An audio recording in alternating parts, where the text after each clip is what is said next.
I'm pretty sure if you're watching this, you're a Dragon Ball fan, and depending on the context, that could be a bad thing. However, I don't think it is. Well, at least most of the time. I think we all gravitated to the story at some point in our lives, not because of the world, nor the story, or any of the transformations, but because of the character of Son Goku. Let's face it, we all tried to go Super Saiyan at least once when we were a kid. But that's not entirely because of how cool the transformation is, rather it was just so fucking cool to see Goku do it. But I don't only want to talk about how much aura Goku has, I want to dedicate this video to why Goku works perfectly as a character. More importantly, why he works as a stagnant character. A lot of people like to point out that Goku throughout the story doesn't really change that much. Even if we want to compare his characterization from Dragon Ball to Z, and God forbid Super, Goku doesn't fundamentally change really at all. Most of his development is just from him growing up and tonal shifts from the ending of Dragon Ball to the beginning of Z. As I touched upon a little earlier, Goku by all means is a stagnant character, and there is nothing wrong with this. In fact, I think it makes him more interesting. Goku cares about fighting. He cares about facing new, strong opponents to test his own limits and strength. But he is also kind and pure-hearted. He deeply cares about the world and other people. Goku won't go out of his way to be a superhero, but he won't stand by and let evil prevail either. It's quite an intriguing dynamic. Time and time again, when the best option is to eliminate his enemy, he spares them, because it's not in his nature to be a mindless killer. And time again, he is proven right in his mercy, or incredibly wrong, something that even Beerus points out later in the series. Beerus rightly asserts that Goku will continue to be taken advantage of unless something changes with his character. And what's funny is, after everything Goku has been through, all the trials and tribulations, and even after Beerus' warning, he still doesn't change. Whether that's intentional or not, I don't know, but I still find this interesting. And like I said earlier, this doesn't always work out for Goku, but it can go incredibly good. For example, we can look at the entirety of Vegeta's character, and even later on in the series when 17 was inspired by Goku and he wished for all the universe that participated in the Tournament of Power to come back. But this can also go incredibly wrong, like how it did with every single fucking time that Frieza came back.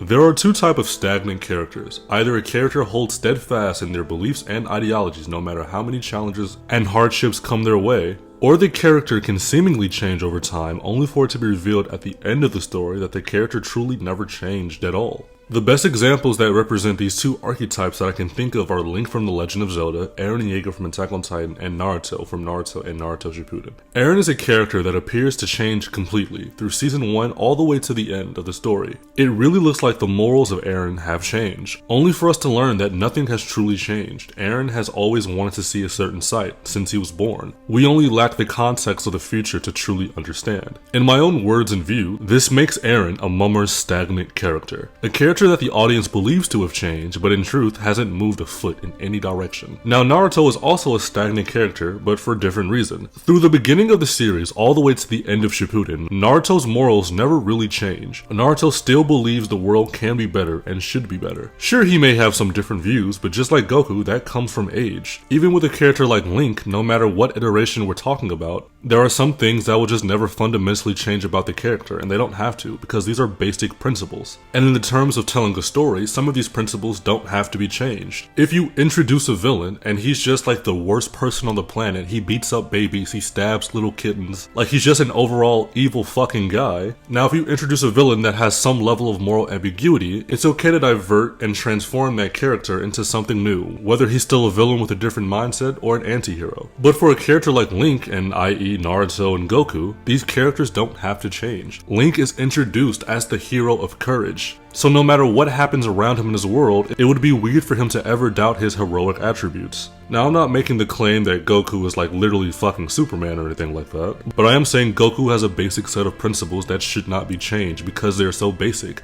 That's why people gravitate towards him. He's an easy character to fundamentally understand and digest. While Goku may not be the perfect fit for the type of stagnant character that Eren is, he does incorporate some of the same characteristics. But I think mainly he is the same type of stagnant character that Link and Naruto are, with a little bit of Eren sprinkled in. Goku is not supposed to change. It wouldn't make sense for him to. The story of Dragon Ball is not one for heavy impactful moments, and when they do appear, it's always a character shift for another character and not Goku. Goku is meant to be headfast in his ideals because they are so simple. He wants to fight strong opponents, but he can't stand to see injustice, and he definitely can't stand to see his friends and family get hurt. Nothing could change these ideals because nothing should change them. Basic principles that are easy to uphold and even at times enforce makes Goku the perfect stagnant character. You should subscribe before I beat you up, and if you don't want me to beat you up, subscribe. I make a lot of videos about like comics, movie, video games, anime, and anything nerdy. I'm going to talk about it. With that being said, see you guys later. Peace.